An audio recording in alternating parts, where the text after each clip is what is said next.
Attention pour 2016.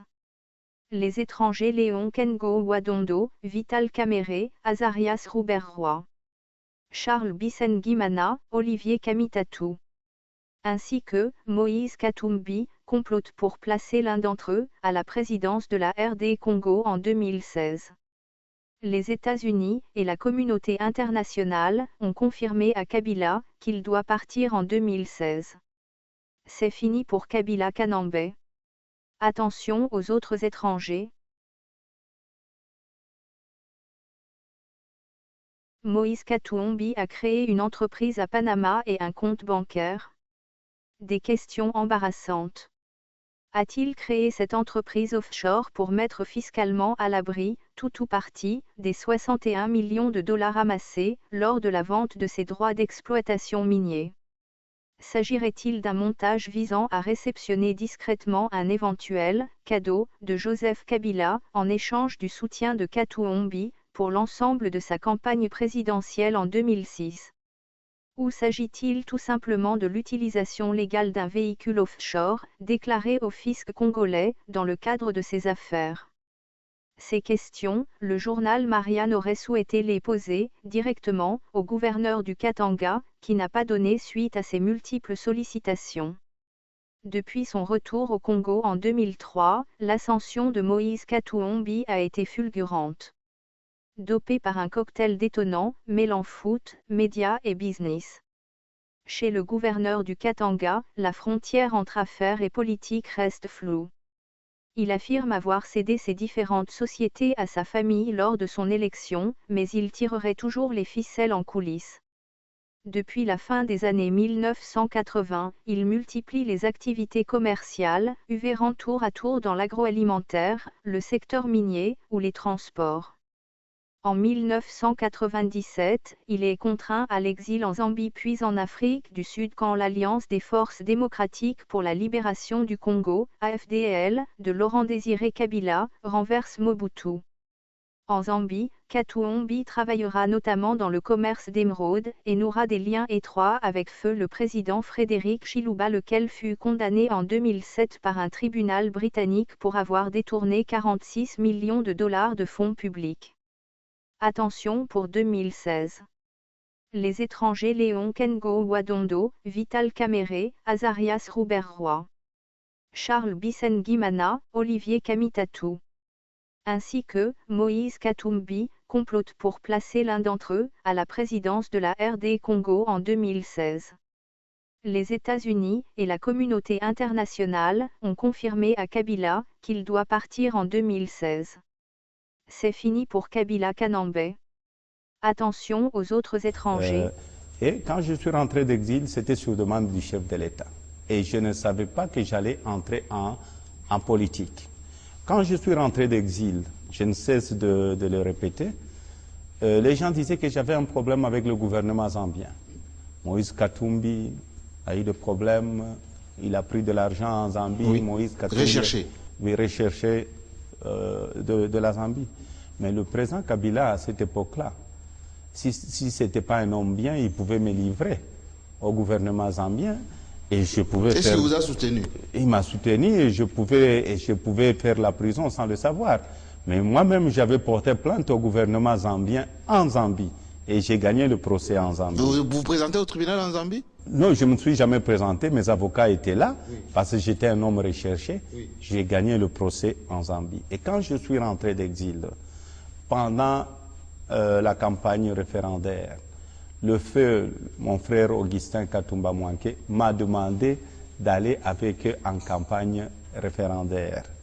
Quand on devait... 2004-2005. 2004-2005, parce que moi je suis rentré, j'aurai bientôt au mois de juillet 10 ans de retour d'exil. Je suis rentré le 11 juillet 2003. Et je suis allé avec eux pendant la campagne. Je ne savais pas que j'allais faire la politique. On m'a demandé par après qu'il fallait que j'aide le parti. Parce que la liste... Le PPRD. Le PPRD. Et si vous regardez les gens qui étaient sur la liste du PPRD, sauf l'ambassadeur Katumba qui avait gagné les élections. Les autres sont passés avec mes voix. Jusqu'à aujourd'hui, ces mêmes gens me condamnent. Quand ils ont échoué pour la deuxième fois, ils disent non, c'est Moïse Katumbi qui les a fait débarquer parce qu'il avait des relations avec Mulunda. Soyons quand même sérieux. Vous avez fait débarquer grâce à votre influence auprès de Ngoï Mulunda vos adversaires politiques du Katanga. Est-ce que moi-même j'étais candidat? Je n'étais pas candidat. Je ne travaillais pas à la CENI. À la CENI au Katanga, je n'ai pas mes frères qui travaillent au niveau de la CENI. Les mêmes gens qui disent que je les ai fait débarquer, mais leurs jeunes frères travaillent à la CENI. Donc, je suis plus fort si je peux influencer même leurs propres membres de la famille. Donc, c'est un faux débat. C'est un faux débat. Moi, je crois que les gens doivent savoir pourquoi ils ont échoué et ils doivent se dire, nous n'avons pas fait assez, on n'a pas travaillé pour soutenir le chef de l'État. Rentré d'exil, je suis devenu député, je suis allé démissionner parce que les deals et que je devais aller démissionner en tant que député. Je voulais rentrer dans les affaires et laisser mon suppléant, et j'ai laissé mon suppléant. Et l'ambassadeur me dira, non, essaye de nous aider, l'ambassadeur Katumba. Ce que nous venons de voir au niveau national, essaye de nous aider au niveau provincial. Et comme par hasard aussi, sur demande du chef de l'État, j'ai eu le camarade Vital Kamerhe quand il était avec nous au PPRD, le fait Samba Caputo, qui m'ont appelé si je pouvais les aider au niveau de la province. J'ai dit, moi-même, je ne suis pas politicien. Voilà comment je me suis retrouvé en tant que gouverneur de la province. Donc, il y avait plusieurs défis que je devais réaliser. Quand j'ai commencé à travailler, quand je suis devenu gouverneur, il ne fallait pas d'abord trahir la confiance du président de la République, qui m'a choisi de devenir son gouverneur. Le Katanga n'est pas n'importe quelle province. Ne pas trahir le monde des affaires. Qu'est-ce que je pouvais faire? C'était faire un plus pour accompagner le chef de l'État. Parce que vous savez, trahir Joseph Kabila, ce n'est pas aller accuser les autres, non. Et bon, vous, on vous accuse beaucoup. Hein? Non, ça c'est rien. Vous savez, il n'y a que les fainéants qui accusent les autres. Bon, ce qui est important, ce qui était important pour moi, c'est quoi? C'était de travailler, de donner un coup de main au chef de l'État, suivre la vision du chef de l'État et travailler. À l'époque, c'était les 5 chantiers avant la révolution de la modernité. Donc, donner un coup de main au chef de l'État et vous aviez vu les résultats au Katanga. Comment aider Joseph Kabila? Je repose ma question. Joseph Kabila vous envoie combien d'argent chaque mois pour construire cette province plus que les autres? Dire que le président Kabila envoie beaucoup d'argent. Vous savez... Par mois, 10 millions de dollars. Oui, les gens disent 10 millions, 20 millions, 30 millions de dollars. Les malles entières par jet qui arrivent ici. Et vous croyez que cet argent peut sortir du budget comme ça ou de la banque centrale sans contrôle? Mais il y a les députés qui sont là au niveau national. Ils peuvent aller contrôler. Moi, je crois que c'est les gens qui n'aiment pas le président Kabila. Ils peuvent aller contrôler. Il y a l'audit qui est là, il y a les auditeurs, la Cour de compte qui est là. Donc, ils peuvent aller demander. Mais vous savez qu'il y a des provinces qui reçoivent de plus que le Katanga. Non, Moïse Katumbi, vous n'allez pas nous dire ça. Mais bien sûr, Jean-Marie, c'est parce que je ne savais pas, j'allais amener les chiffres d'autres provinces qui reçoivent beaucoup d'argent de plus que le Katanga. Le problème, c'est la volonté et aider les chefs de l'État. Vous êtes Katangais du Sud? Apparemment, les Noirs, vous l'avez oublié. Et vos adversaires ici au Katanga disent, oui, c'est gentil, il construit Lubumbashi, tout s'arrête à Lubumbashi. Et s'il veut des choses, il va les faire chez lui. Et le Nord est oublié. Il est ségrégationniste, autrement dit, il n'aime que ses propres frères. Ces histoires de dire sudiste ou nordiste, chez moi, ça n'existe pas. D'abord, moi-même, je suis métissé. Donc ce sont les leaders du Nord, hein? Je vais vous dire, non, il y a des leaders. Quand ils sont devant la télévision, quand ils sont devant un journaliste, ils deviennent leaders. Parce que moi, je sais ce que je suis en train de faire dans le Nord. Nous faisons beaucoup d'efforts au Nord Katanga. Il y a beaucoup de projets que nous sommes en train de faire dans le Nord Katanga. Et nous le faisons parce que moi, je me considère d'abord Congolais et Katangais en plus. Donc, je suis chez moi.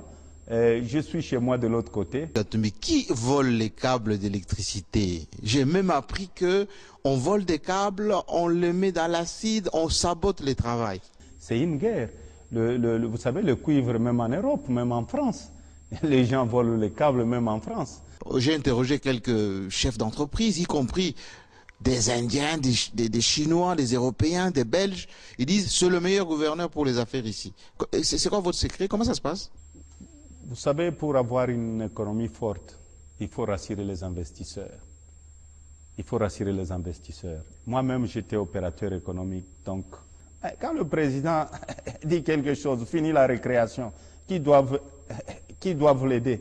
C'est nos gouverneurs de province. Il n'y a pas de connivence avec ces hommes d'affaires, on vous donne des commissions, vous fermez les yeux, non? Vous savez, la vraie commission, c'est quoi? Leur contribution au trésor public. Pas dans la poche de Moïse. Quand je suis arrivé à la douane, je veux vous dire ceci, Jean-Marie. Quand je suis arrivé, rien que la douane au Katanga versait au trésor public chaque mois 1 200 000 dollars. Aujourd'hui, nous sommes à 75 millions de dollars américains. Nous dépassons le Bas-Congo, là où il y a des bateaux qui viennent. Et moi, ma vraie commission, c'est mettre plus d'argent au trésor public. Pas dans la poche de Moïse. Les gens peuvent dire ce qu'ils peuvent dire. Et si ma conscience est tranquille, je ne veux même pas palabrer sur ça parce que je sais ce que la valeur ajoutée que je suis en train d'amener au niveau de ma province et au niveau du gouvernement central. C'est ce qui est important. Ils vous diront un jour que Moïse vend même les arachides. Oui. C'est tout à fait normal. Oui. Il est partout. Bon, il est partout, c'est tout à fait normal. C'est ça la démocratie. Vous savez, il y a les gens qui ne savaient pas que, à l'époque, que la démocratie pouvait exister dans notre pays. Quand le président de la République a amené la démocratie, il y a des autres qui disent la démocratie, c'est les injures. La démocratie, c'est le dénigrement, mais il y a les autres aussi qui ont compris que la démocratie, c'est le travail. C'est très important. Et vous en faites partie. Oui, et il faut laisser ces gens dans leur petit coin là où ils disent non, c'est des voleurs, tout ça. Mais expliquez-moi pourquoi on vous fait des procès. J'ai même appris en Europe, des procès. Il y en a qui se préparent à vous faire des procès. Non, vous savez, le problème, c'est que j'ai remarqué pendant les 6 ans que je suis gouverneur, surtout dans notre propre famille politique. Ah bon? Chez vos propres amis? Oui, dans notre propre famille. Oui, la majorité présidentielle. La majorité présidentielle. Les gens n'aiment pas les gens qui travaillent. Et juste une question, est-ce que vous pouvez me dire la vérité? Juste la question de confiance. Moi, j'ai toujours dit la vérité. Pourquoi vous soutenez le PPRD? Toutes les campagnes électorales, c'est vous qui financez au niveau de la province avec votre propre argent. Merci beaucoup, Jean-Marie. D'abord, moi-même, je suis du PPRD.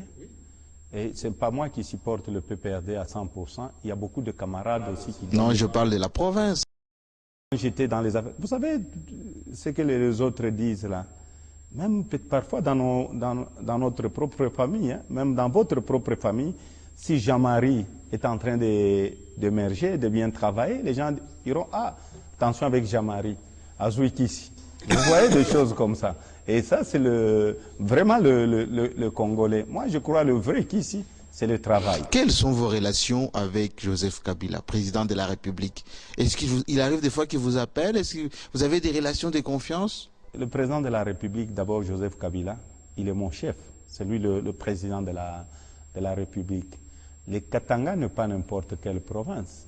Donc si le président de la République vous donne à gérer le Katanga, oui, donc il vous fait totalement confiance, en tout cas. Oui, mais ça vous le dites pour la caméra. Est-ce qu'il vous appelle? Non, vous savez, hein? moi j'ai toujours un franc-parler. Si ça n'allait pas avec mon chef, j'allais le dire. J'ai dit, en tout cas, j'ai un mauvais chef. J'ai un bon chef qui me fait confiance. Si je continue à travailler, et c'est grâce au chef de l'État, tout ce que nous faisons aujourd'hui dans la province, parce qu'il nous donne le temps de le faire. Tout à l'heure, vous avez cité 7 fois, j'ai compté, l'ambassadeur Augustin Katumba Mwanké. C'est la première fois que je vous pose cette question. Est-ce qu'il vous manque aujourd'hui? Tu sais, quand tu me poses cette question, j'ai même des larmes aux yeux parce que c'était un frère pour moi. Il me manque beaucoup, beaucoup, Augustin. Si on devait demander au bon Dieu de le faire revenir, oui, j'allais demander au bon Dieu. Mais je sais, c'était le destin. Dieu a voulu qu'Augustin nous quitte.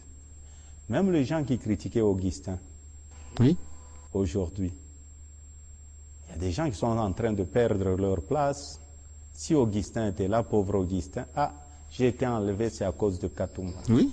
La méchanceté. Quel type d'homme était-il? La méchanceté. Quel type d'homme était-il et quelle était la nature de vos relations? Vous savez, Augustin, il avait un franc-parler. Les gens n'aimaient pas Augustin parce qu'il avait un franc-parler. Il était très discret et Augustin n'aimait pas l'injustice. C'est ce que j'ai appris chez lui. Même moi, on avait de très bonnes relations. Nous venons du même coin. Quand ça n'allait pas, il me disait, non, Gouv, là, je ne suis pas d'accord avec toi. Et moi, quand ça n'allait pas, je disais, Ogui, je l'appelais Excellency, là, je ne suis pas d'accord avec vous. Pourquoi? Et c'est quelqu'un qui aimait les débats. Et il fallait les convaincre. C'était quelqu'un de bien. C'est quelqu'un qui a quand même amené un plus dans ce pays. Je sais qu'il y a des gens aussi qui ont sabré du champagne. Quand Augustin est décédé, c'est ça la vie. Nous tous, nous allons mourir un jour. Et nous allons aller devant le bon Dieu. Et les jours que le bon Dieu va juger chacun de nous, je crois il y aura beaucoup de bonnes choses qu'Augustin a fait dans ce pays. Et les gens ne le reconnaissent pas aujourd'hui.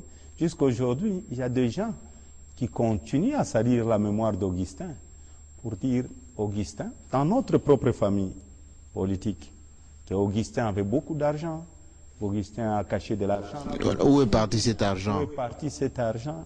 Mais il y a la police qui est là. Mais pourquoi on n'arrive pas à trouver ces milliards dont on parlait, ces millions dont on parlait? Où est-ce qu'il pouvait trouver ces millions ou ces milliards? Augustin était un homme honnête. C'est un homme honnête. Est-ce que ça vous arrive de vous occuper de ses enfants, de sa famille aujourd'hui? La famille d'Augustin, c'est ma famille. Ça, je garde ça pour moi-même, c'est ma famille. Et aussi longtemps que je vivrai, je resterai toujours ensemble avec cette famille.